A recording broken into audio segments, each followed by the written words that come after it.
Come explore Discovery Cove with me, Lenny Devine.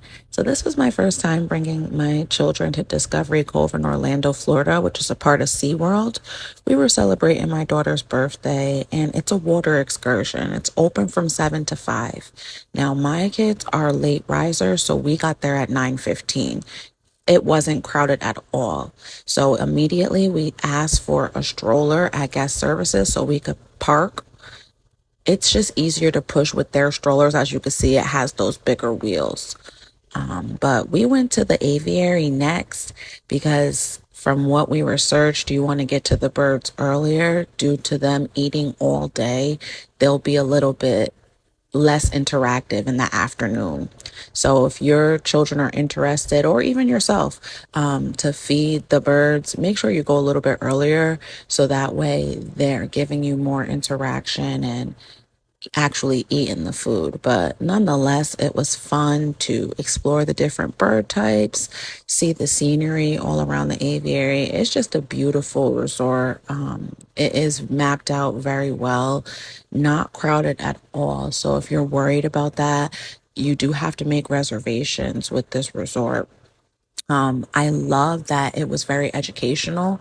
So if you're a homeschooling mom like myself, or just somebody that likes to teach your children year round, like we do also, this is a great educational experience as well as a fun excursion because you can get the maps of the different bird species, the different species that you swim with and snorkel to see.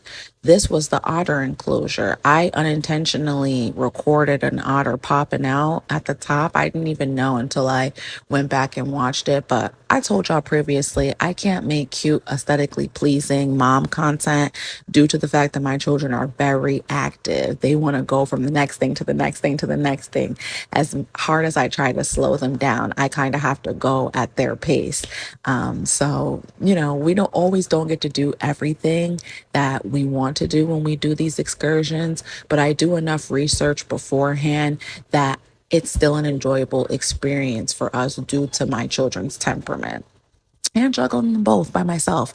I'm a single mom, but I'm not going to let that stop me from taking my children out, exploring and seeing different things. Yes, it's tough. Yes, it could be stressful, but just research, get online, watch videos, see what will work best for you to map out and plan out your excursion or your trip or your staycation that'll be the best for your kids. So even though we couldn't go swimming with the dolphins due to my baby not being old enough, my son is old enough, but the baby's not. I just parked us in front of that dolphin experience. But we went after our break to go try to snorkel. And again, I know my children's temperament. My daughter's very active and wants to move around and try to swim for herself. So I got to keep hands on, even though the life jackets and the floaties keep them above water, right? But my son, he will freak out at the slightest bit of discomfort, even though he knows how to swim. And even though he had a life jacket on himself, I just knew that we wouldn't be able to do things like the lazy river or do the complete snorkeling, like with the goggles and looking. So I just took some underwater footage for my son so that later he would be able to go back and see what they look like actually underwater since we couldn't get him to put the goggles on to do the snorkeling. And that's okay. Again, I know my children and I know how they are. So I map out our excursions that's going to work best for us equally all having a great time.